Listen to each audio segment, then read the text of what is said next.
Good afternoon, ladies and gentlemen. I'm going to make a brief statement, then I'll take some questions.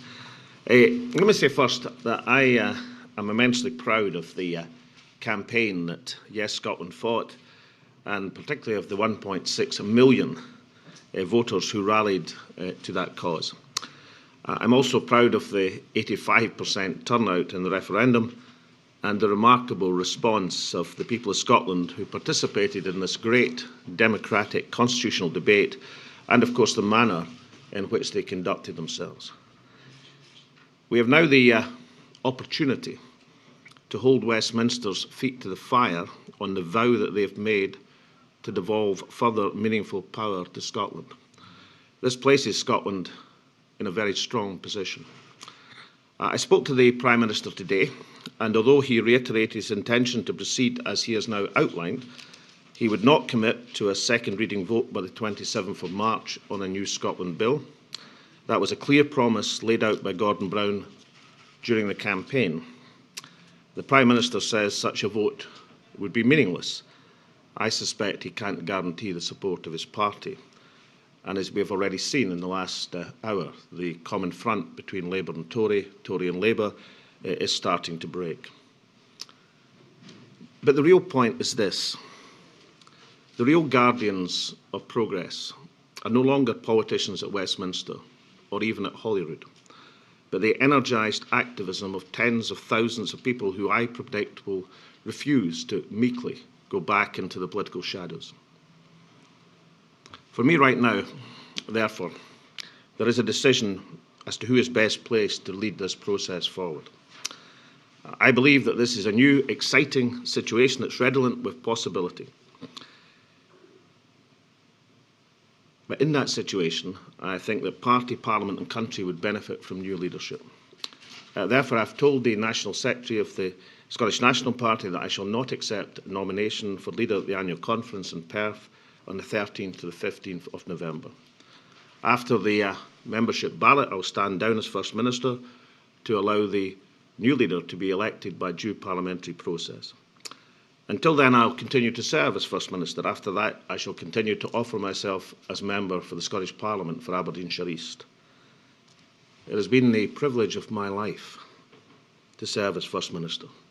But as I said often enough during this referendum campaign, this is a process which is not about me or the SNP or any political party. It's much, much more important than that. The position is this. We lost the referendum vote, but Scotland can still carry the political initiative. Scotland can still emerge as the real winner. For me, as leader, my time is nearly over. But for Scotland, the campaign continues, and the dream shall never die. And now I'm very happy to answer a few questions. Brian Taylor. First Minister, thank you very much indeed for that statement. A couple of things. Do you have a particular successor in mind? Can you indicate what was the precise motivation that has led you to this decision? And most particularly, you said during the referendum campaign that this was a decision for a generation, possibly a lifetime. Do you believe the party that you have led now for some time will change its nature and become more a party of Scottish affairs and Scottish interests rather than primarily a party of independence? Well, no is the answer to the last part of that question, Brian. But on the question of who's to be the new leader of the Scottish National Party and likely, therefore, through parliamentary process to be the next First Minister, that is a matter for the membership of the SNP. There are a number of eminently qualified and very suitable candidates. We have a strong leadership team. As far as my comments, I've always believed, as you know, that a referendum is a once-in-a-generation process. And I always meant by that a political generation. We had a referendum in 79, we had another one in 97. And I did draw attention to, it seems to me, that the political focus to take Scotland forward has now shifted. Commitments were made, vows were made in the last stages of the referendum campaign. A clear, explicit timetable was laid out. as I said in this statement, I think the opportunity for Scotland is twofold. One is to hold Westminster's feet to the fire to make sure there is no slippage from that timetable. I'm disappointed that the idea of a second reading vote seems to have disappeared already, as well as the Labour Conservative Common Front on the issue. But the real guardians of Scotland are not political parties at Westminster, not even the political parties at Holyrood now. The real guardians of Scotland are the energised activism of tens of thousands of people who are now in the political process. That's where the guarantees lie, in my estimation. And your primary reason for standing down, First Minister? Well, as I said, I think in these circumstances you should judge whether the party, parliament, country would benefit from new leadership. As you know, because I think probably you're the only journalist in this room, Brian, who's covered that entire political process. I had 10 years as leader of the Scottish National Party, then a slight pause, and then another 10 years I've just completed. It's not exactly fly-by-night in terms of the leadership spell, but at this stage, at this point, and I think this is a moment of great political opportunity, I had to make a judgment as to whether I'm best placed to take that opportunity forward, and I think others are. And the party, I'm sure, will make a wise choice and take party and country forward. The most important thing is not about who's First Minister, but whether you engage the political process. I think there's a tremendous opportunity to do it, but I think new leadership can be part of that galvanising process. I think Claire Stewart. Claire, yeah. First Minister, what's your reaction to Ed Miliband not signing up to David Cameron's devolution plan? And secondly, how difficult a decision was this for you?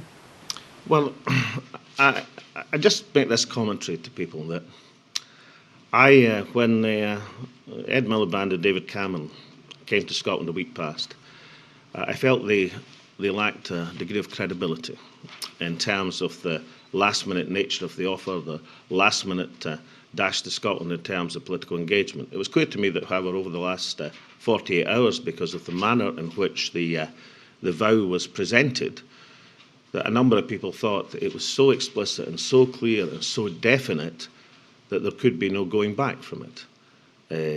It does seem, and who knows, maybe we'll get a different statement tomorrow, that both in terms of the Gordon Brown timetable to have a parliamentary vote in a set timetable before the general election, and presumably Gordon Brown suggested that because he knows it wasn't the exact parliamentary process that counted, it was actually having a second reading vote to demonstrate real commitment.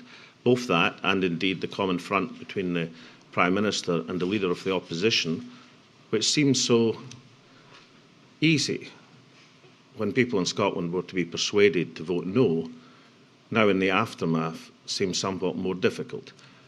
Be that as it may, as I said, I think the guardians of Scotland in this process are now the tens of thousands of people activated into politics. I don't think we'll any longer depend on the words or the deeds of Westminster politicians or even Holyrood politicians. I think that's where the centre of gravity now lies, and it's on that basis I'm confident about the future, as opposed to the words of Westminster politicians. They will be judged, of course, not by the words they spoke, but the actions they now take forward. Martin Geisler, please. First Minister, just to be clear, are you suggesting the Scottish electorate have been duped by Westminster, and what would the consequences be were that so? Well, there are 1.6 million people who made a choice for independence. That is an extraordinary total. That's way beyond realistic expectations of the last generation of Scottish politics. We've had a succession of polls actually during this campaign when the multi-option choice was presented, had independence as the main choice.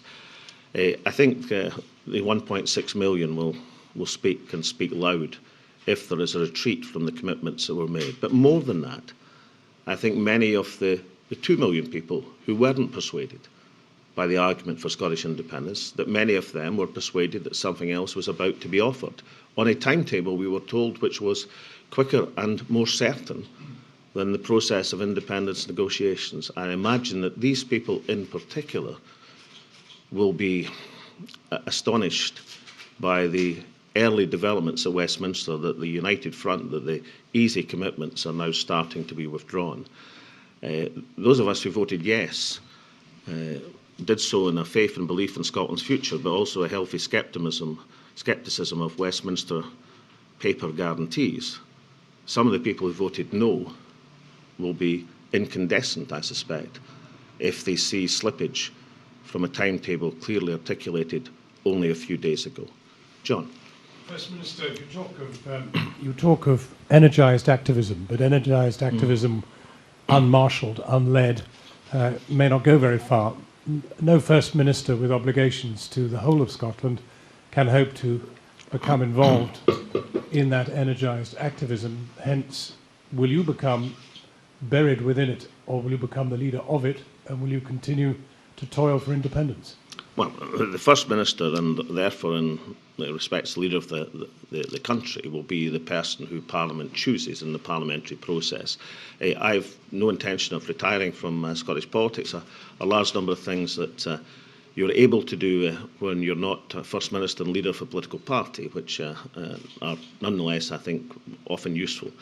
But I think the whole point, John, about the energised activism is it doesn't depend on leadership figures. I'd have thought the whole point about it and the significant development in this campaign was the emergence of that as a grassroots movement, and by definition it's not top-down leadership.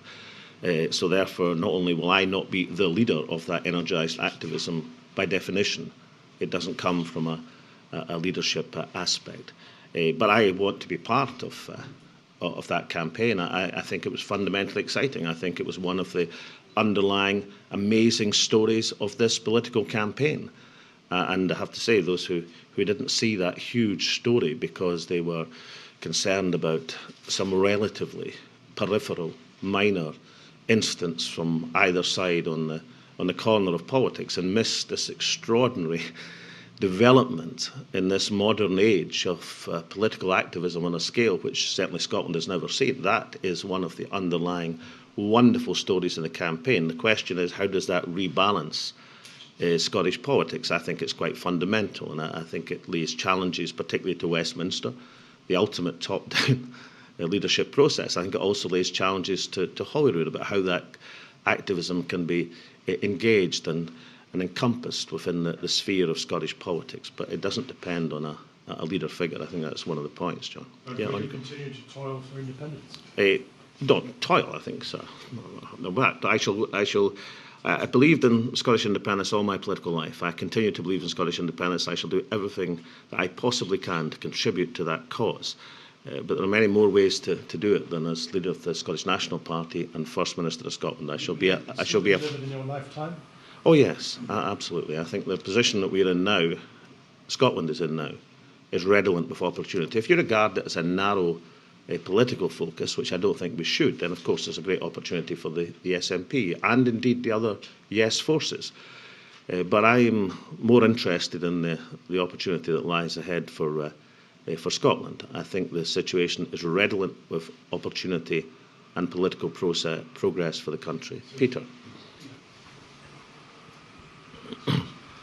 First Minister, when I interviewed you recently, you looked me in the eye and you said, we will win in the south of Scotland and we will win across Scotland.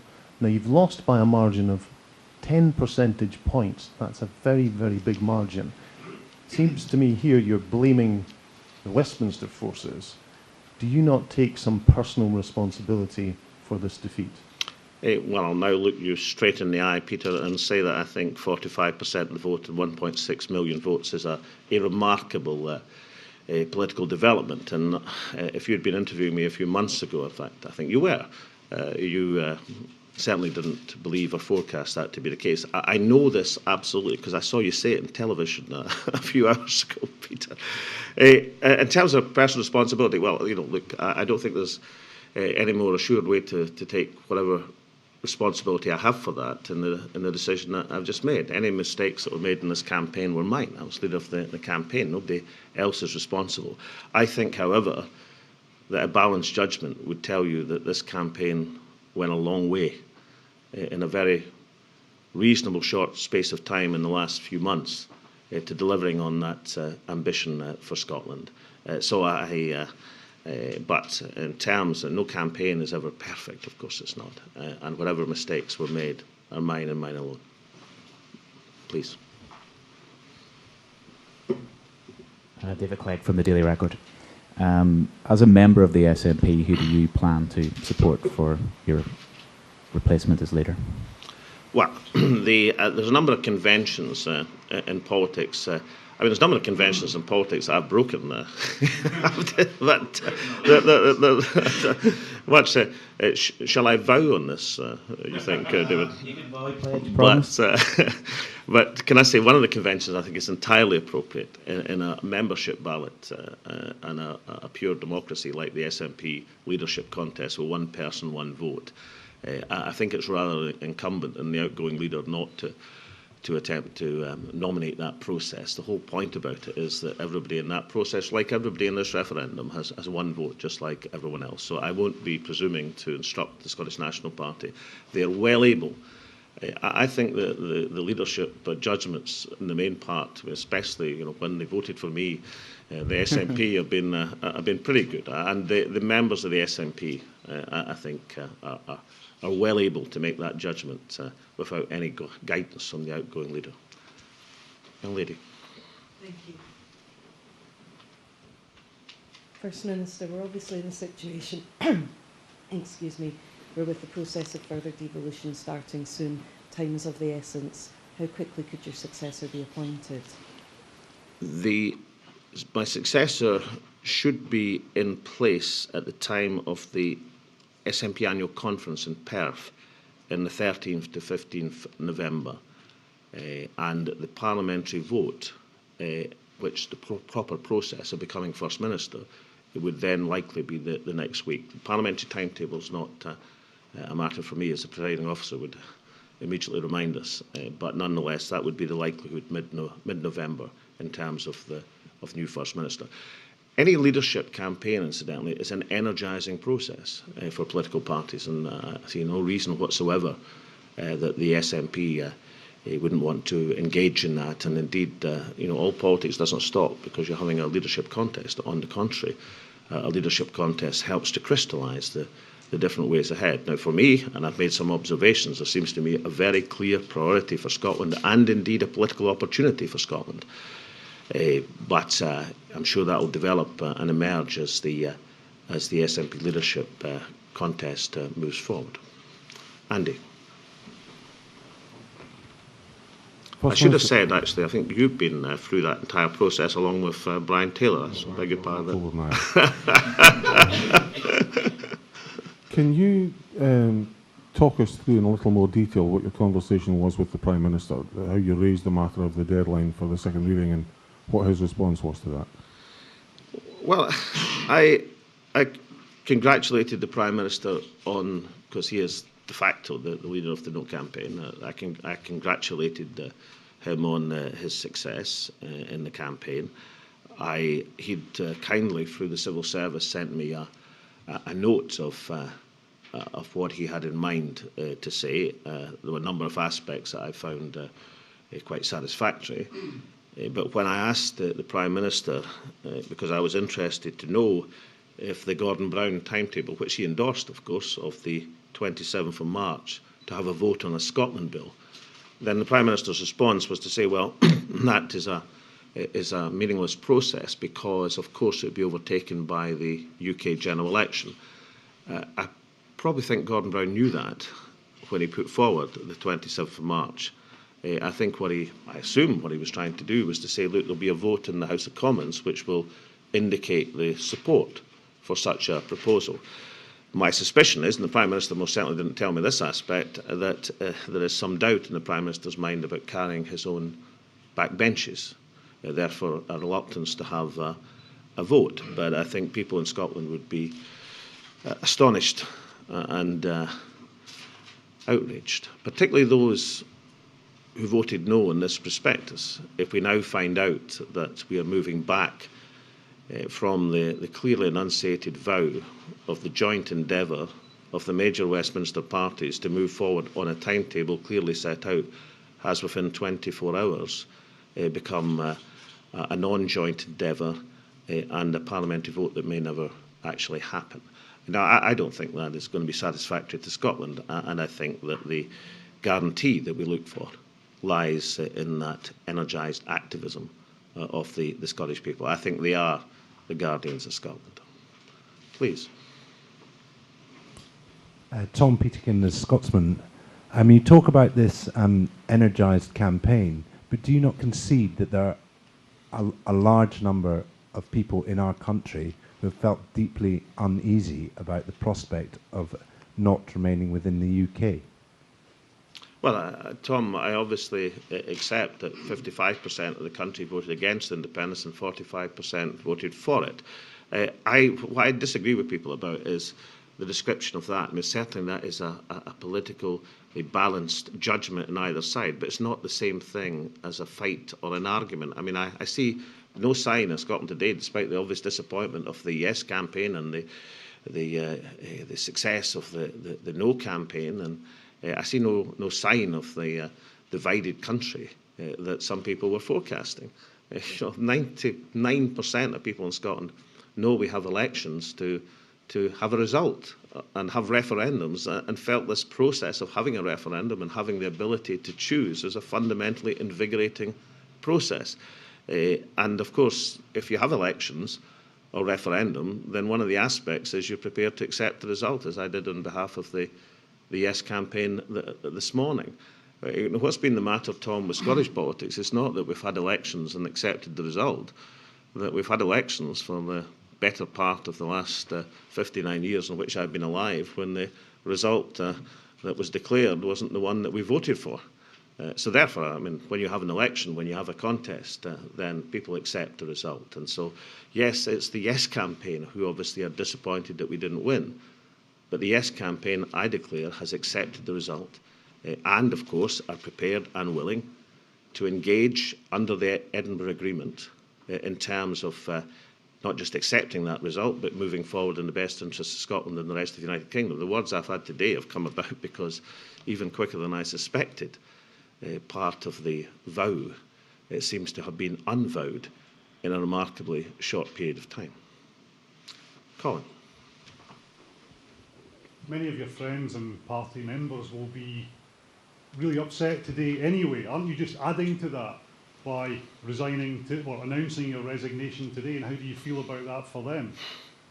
Yeah, I mean, I'm conscious of that, Colin, but I have consistently argued a position, particularly as this referendum, this amazing campaign emerged, that this was not about an individual or one political party or any political party. This was much, much bigger and more important than that. And therefore, my judgment has to be, as far as the SNP's contribution to that bigger process, would it benefit from having, at this stage, new leadership? Would the country benefit, therefore, and would the Parliament benefit? And my judgment is it would. And therefore, surely it is in the spirit of not just saying it's about more important than an individual, it's actually to carry that forward. Sir, sorry, I don't know your name. First Minister, Kieran Andrews from the Courier. Can I ask when exactly you made the decision to stand down, and if this is the end for you in frontline politics, or if you could be tempted back if a new leader was to offer you some sort of role? If nominated, I'll decline. No, I think, as I've said a number of times, I keep saying I'm 59, and I've asked audiences around Scotland to agree with me. I don't look it, but I am 60 years old in Hogmanay. And although that's not an ageist comment. I think many people do wonderful things, both in politics and elsewhere, way beyond that age. But 20 years as leader of the Scottish National Party is a fair spell of the last quarter century, and the last 7 years as First Minister of Scotland has been the privilege of my life. So I think that's a reasonable spell of service, and I think there is an aspect that you have to understand and recognise when it's time to give someone else a chance to move that forward. I think, if we regard this, let's stop, talking about referendum battles and things like that. But let's talk about getting up the mountain. And I think the base camp is not far off the summit now. But it might be that those who make that last move to the summit are not those who got it to the current encampment. So I think that's my judgment, and that's, I think, the right thing to do. As to when, I made the decision this morning. I wasn't, as rightly said. I mean, I believed there was great possibilities in the campaign. And obviously I wouldn't have made the decision if there had been a yes vote. I think in the circumstances of the vote we have, galvanising, wonderful, empowering and massive though it is, I think it's my judgment that someone else, new leadership, would be best placed to take that forward to the summit that I'm speaking about. Please. Magnus Garden from the Herald. First Minister, you are Scotland's longest serving First Minister. You won an election and a majority government which a lot of people believed was impossible. You staged a referendum on independence which a lot of people believed was impossible. In that referendum you secured 45% of the vote, which a few weeks ago a lot of people would have thought was impossible. When you come to leave office, how much of you will feel that you fell short, and how much of you will feel that actually you achieved a great deal? I should have spoken to you this morning. That's a very good description of the process. Magnus, it's more a judgment of where we are. I think we've, as I said, and I absolutely believe, I think the circumstances are redolent with possibilities for Scotland and for the SNP, but much more importantly for Scotland. But there's a judgment to be made about how best to take that forward. What is the SNP and the First Minister's contribution to that? And I am convinced that at this stage, at this moment, it'd be better to have that under new leadership. It's about how the process goes forward. And only that is my interest in this matter, and in fact always has been. James, please. First Minister, you referred this morning to the people of Scotland voting against independence at this stage. You've talked here about holding Westminster's feet to the fire in terms of the demand for more powers. Do you not accept that because the people of Scotland have spoken, that your dream of independence is dead for a generation? Well, I've said a number of times, James, that I think a referendum, a constitutional referendum, is a once-in-a-generation process. That's my opinion. I've never expressed it as anything other than my observation. I'm merely pointing out that, and let's see, the confusion of the Westminster leaders already, this rapid disengagement from their engagement, may not carry. Maybe tomorrow there'll be a joint statement, or there'll be another joint letter, who knows. But I think I'm entitled to say that many people in Scotland were persuaded by the joint vow, because it was so explicit that surely that cannot be anything other than a real intent to go forward. So I think we're quite entitled to say that I think the people of Scotland should hold the leadership at Westminster's feet to the fire in this process. That was the basis on which they secured their majority in the referendum. But can I just say that the process of Scotland gaining self-government has been one which has gone through many phases and many forms, all of which have been entirely legitimate. The only consistent thread is they've all been within the democratic process and entirely peaceful, as they always will be, in my estimation. Those who were followed them, like Brian and Andy, would be able to detail the phases of gradualism and fundamentalism and the range of other, and these were all legitimate tactics about how Scotland's cause and case could be moved forward. Right now, on the basis of what has happened in the referendum, there is a political opportunity for this nation in terms of holding Westminster to account on promises that have been made to enhance the power of the Scottish Parliament. That is progress towards the objective of independence. That doesn't involve, certainly in the future that we can see, having another constitutional referendum on independence, but it still means that progress can be made to that objective in a way that was done before I introduced the referendum as a policy that the SNP should abide by. But listen, these will be exciting aspects of the leadership debate and campaign within the Scottish National Party, which I'm sure will be well covered in Scottish politics. And those of us who remember all the highways and byways of the various nuances of constitutional politics, no doubt will dust down the old lexicon and get back into these terminologies. Please, sorry. You are the First Minister of a country. You must have known the referendum could go this way. Don't you feel that you have a responsibility to the people of Scotland to stay, rather than perhaps destabilising things? And secondly, if I may say so, you're not an old man. What are you actually going to do if you step back? Are you simply going to withdraw entirely from political life, or are you going to take another role?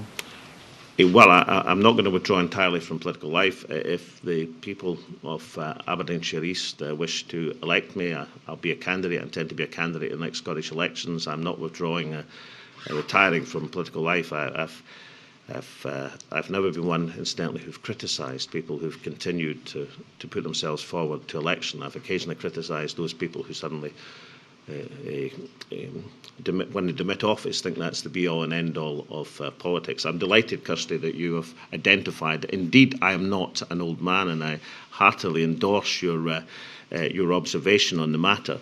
But you don't have to be leader of the SNP or First Minister to contribute to the political process. Can I just say, when the time, I think the 4 years I wasn't leader of the Scottish National Party in the last quarter of a century, I felt in, for example, the debates on the illegal invasion of Iraq or the potential impeachment of Mr Blair, that however one thought about these issues, I made a reasonable contribution to the political process without being leader of the Scottish National Party, and certainly without being First Minister of Scotland. I love the fact that I've been the longest serving First Minister of Scotland, not because I'm the longest serving First Minister, but because it has allowed, I think, substantial achievements to be made in the Scottish Parliament and Scottish society. If you ask me what the one I'm most proud of is, it's the restoration of free education. But I'm also aware, and I think by general acknowledgement, that the Scottish National Party has the strongest leadership team in Scottish politics, and it's right and proper that these people are given an opportunity, whoever is chosen by the party, to show what they can do as First Minister of Scotland. And I think 20 of the last 24 years is not an inconsiderable or unreasonable shift at the coalface. John again here. A bitter truth beneath your resignation that you can't bear the thought of sitting down and negotiating with the forces at Westminster to deliver something you don't really want because you want independence. John, you're one of the most perceptive of the metropolitan commentators who've joined us over these recent weeks, and I'm not, but for you, given your perception, I think I've been occasionally criticised for being too willing to sit down with the forces of Westminster. I've never found any difficulty in sitting down, even with those who I fundamentally disagree, or for that matter, in campaigning for things which were short of the ultimate objective which I had. I'm rather amused. I occasionally heard during this referendum campaign of how the Scottish National Party shunned the devolution process in 1997 in the referendum campaign. That's not actually my memory of that campaign. So I've never found any difficulty in that.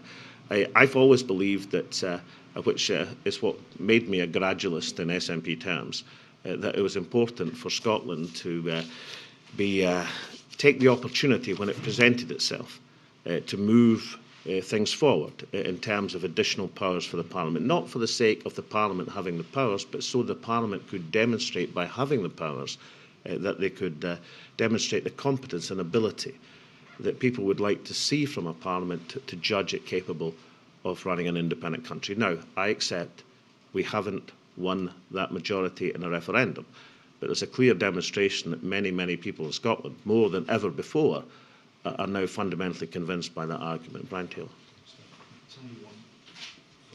When you say things like that, Brian, I know that I should be careful. What do you believe turned the referendum? At what point during the campaign did you begin to suspect, or suspect very clearly, that it might not be yours to win? Oh, I think that there's two aspects. I mean, one, obviously, the fear-mongering, the scaremongering, the extraordinary array of panicky sounds which was emerged. I mean, obviously, some people are influenced that, but particularly older people in Scotland. I mean, let's be clear about this. That fear is an invidious thing, which can demeans a political process, and particularly when it's applied to elderly people.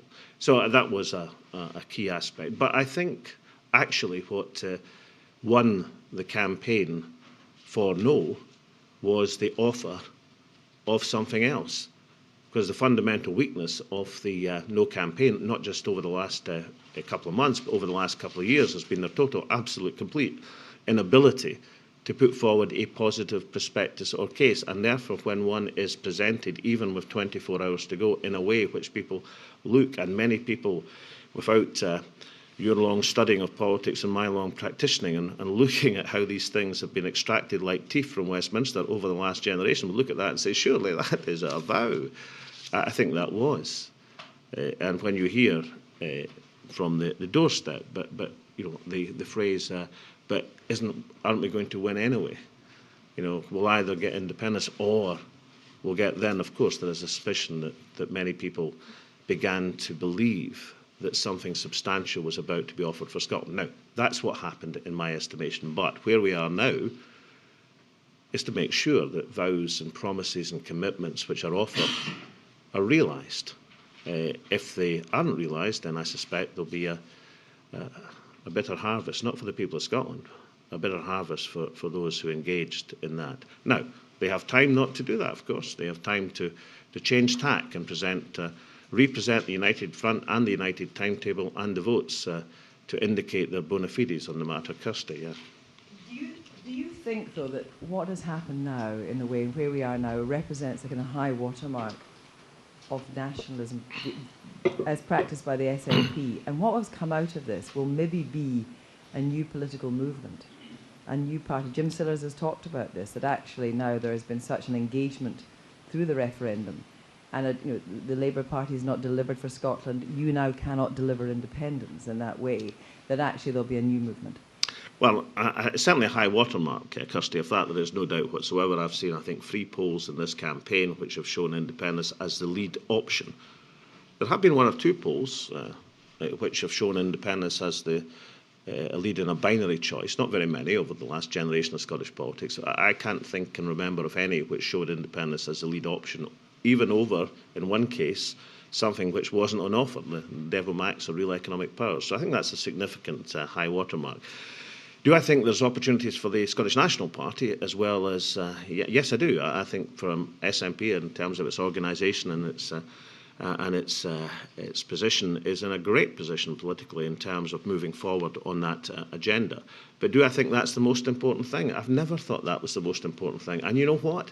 People in the SNP don't think that's the most important thing. The reason for being in the SNP in the first place is progress towards Scottish independence. Therefore, I think my judgment is the SNP have great political opportunity, but my real judgment is, even more importantly, I think that Scotland has enormous political opportunity. Guys, I think we're getting... I beg your pardon, you haven't had a question, sorry. Thank you. You mentioned the fear-mongering of the No campaign and also the devolution offer affecting the vote. Is there anything which the Yes campaign did which meant it didn't get a majority? I think of these 2 things because Project Fear was not a recent development. It was something that had been going on for some considerable time. And although I think the intensity of it undoubtedly, I think, influenced some elderly voters in particular, I was much more encouraged by people's ability to go beyond that. You remember, the Yes campaign over the last 4 weeks has gained substantial ground. 45% represents a significant advance over the campaign period, and therefore I thought, my judgment is that it was the last minute vow, because when people have a choice, if they're not going to make a choice, which perhaps in their hearts they know to be right, there has to be a reason for not making that choice. There has to be a way of offering to people another way forward. I think that's what the vow did for many people in Scotland, presented in a way, and let's acknowledge a clever presentation.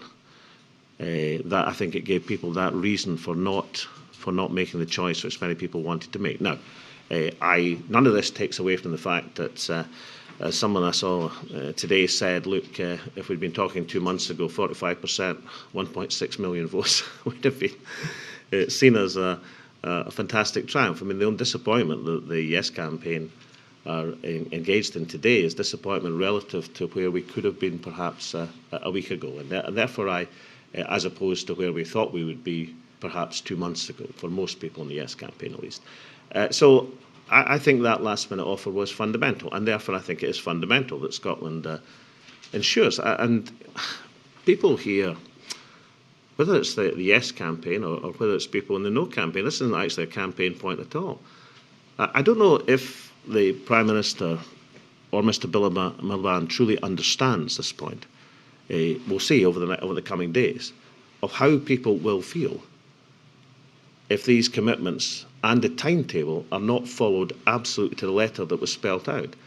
I don't detect as yet any fundamental understanding from Westminster that, I mean, it's one thing to change your ways when you're fundamentally scared in a campaign. I'm talking not here about the Scottish people, I'm talking about the Westminster establishment. The attitude of people in Scotland towards this, if there is any backtracking in terms of timetable or commitment, will be extraordinary. And whatever credibility, and it wasn't much credibility in the first place, is left for these political parties, will be totally removed. That's why, in answer to your point, Kirsty, I think politically there's opportunities for the SNP, but the key aspect for the broader Yes movement, the other political parties, the groups that grew up during this campaign, is to make sure that that initiative is moved forward for the sake of the country. Whoever benefits politically at the end of the day is entirely secondary. The key benefit surely is for the people we serve, and the ones I have had the privilege to serve as First Minister for the last 7 years. Ladies and gentlemen, I think that's been a pretty fair kick of the ball. So thank you all very much indeed. Thank you.